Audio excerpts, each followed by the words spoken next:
మాంగళ్య shopping mall ఆర్సీపురంలో Ambedkar statue ఎదురుగా July 12న రాశి ఖన్నా చేతుల మీదుగా గ్రాండ్ ఓపెనింగ్.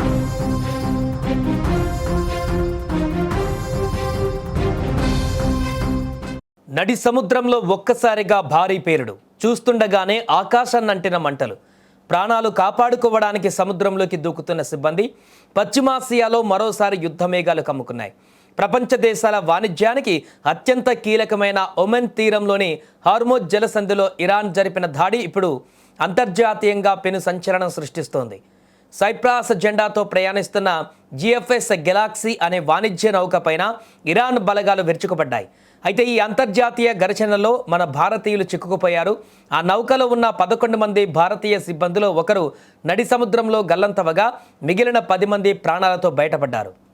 ఇక అంతర్జాతీయ జలాలలో సాధారణంగా ప్రయాణిస్తున్న జిఎఫ్ఎస్ గెలాక్సీ నౌకపైన ఇరాన్ ఒక్కసారిగా దాడికి తెగబడింది. ఈ దాడి తీవ్రత ఎంతలా ఉందంటే దెబ్బకి నౌకలో భారీగా మంటలు చెలరేగాయి. నౌక దాదాపు సగం ధ్వంసమైపోయింది.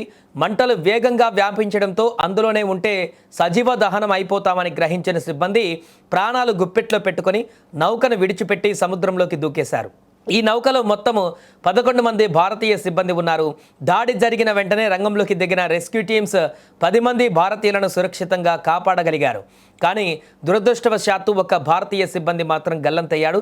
ఈ విషయాన్ని భారత విదేశాంగ శాఖ అధికారికంగా ధృవీకరించింది.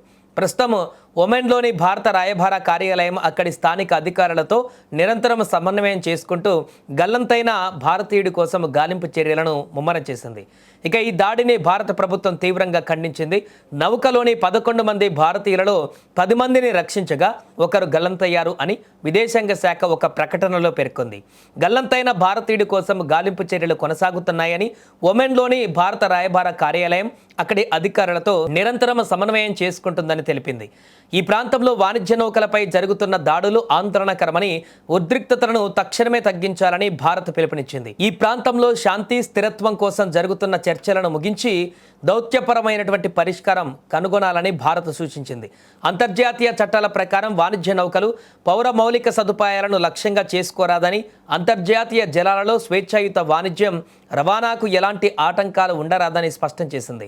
మరోవైపు నౌక అనధికార మార్గంలో ప్రయాణించడం వల్లే దారి మళ్లించే చర్యగా దాడి చేశామని ఇరాన్ తన చర్యను సమర్థించుకుంది. ఈ ఘటన తర్వాత హార్మోజ్ జలసంధిని మూసివేస్తున్నట్లు ఇరాన్ ప్రకటించింది. దీనికి ప్రతిస్పందనగా అమెరికా ఇరాన్ పైన కొత్తగా 3 సార్లు దాడులు ప్రారంభించింది.